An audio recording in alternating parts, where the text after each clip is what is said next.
What's going on, legends? Massive week this last week. Let's have a chat. This week has just been off the chains with work, with retainer work, with contract work, with SIP sessions, with everything. It's been absolutely insane.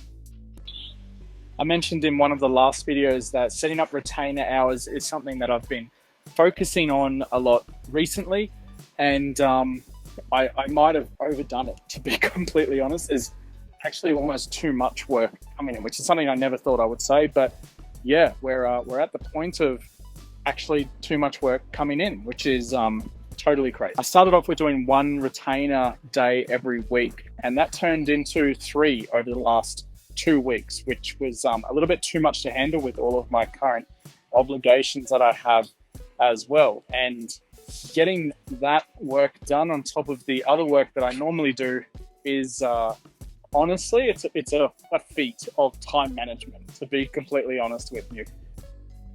The work looked like a few different Essential 8 audits, which is something that a company that I do retainer hours for has been asking me to do a lot of, which is great.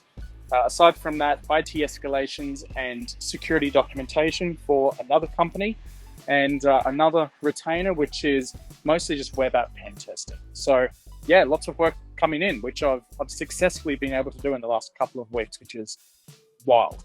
The upside of doing retainer hours is that you kind of know ahead of time how much you're going to get paid, and it's very structured work. It's basically like working for someone, but working for yourself as well. So it's a good upside. The money is definitely an upside. The downside though is that you find expectations are a little bit harder to set with customers, where they expect, like, if they have you in for 6 to 8 hours, then you're going to get an entire project done in 6 to 8 hours.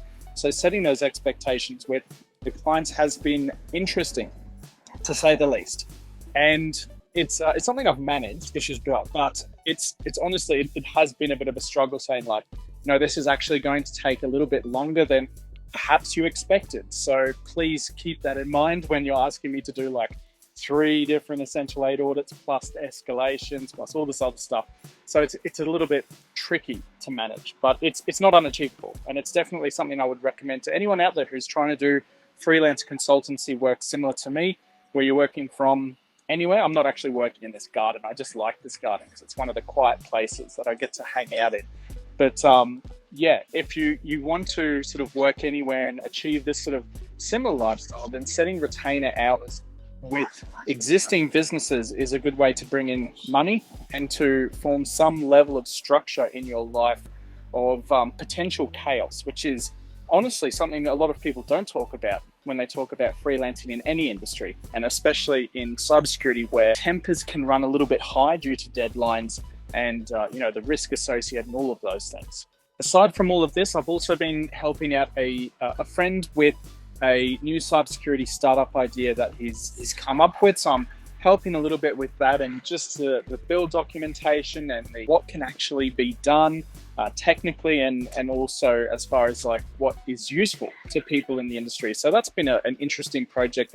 It's also eaten up a bit of time, but not as much as like retainer hours or stuff like that, but it's still time that I have to spend on doing things. So don't get me wrong, if you're watching this video, bro, I'm happy to do the stuff. It's this last week has been insanely busy with lots of personal life stuff as well. So yeah, it's been a thing. Next week should be a little bit easier though, with the same amount of retainer hours, but a little bit less on the direct consultancy work coming in, as far as I'm aware anyway. Hopefully we don't get like too much crazy stuff coming in that's going to eat up a lot of my time, but we'll see how that goes. Anyway, thanks for watching, guys. I hope you enjoyed this video. If you are interested in becoming a cybersecurity freelance consultant, please do let me know in the comments below. Click on the links in the description, and I'll see you there. Peace out.